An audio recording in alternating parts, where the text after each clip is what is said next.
Joed's time! Okay, I'm back! Okay, sabi ng doctor, wag na daw ako magpa-stress.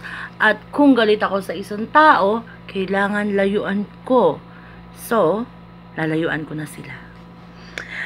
Pero, mag-isa na naman ako ngayon. Wala ang aking asawa dahil tumingin ng pwesto para sa bagong negosyo na gusto niya.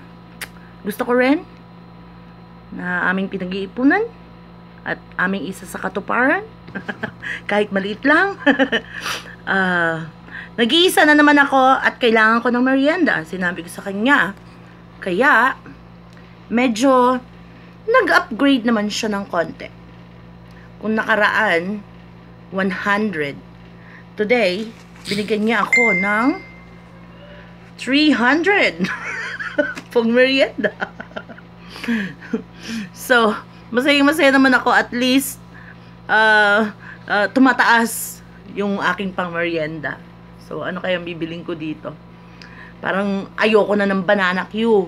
Kulay itim ang banana nila doon sa Kulumban. Kaya, diba? So, I'm back. Alive and kicking. Burado ang mga taong yun. So, tuloy ang buhay. I'm strong. Bye!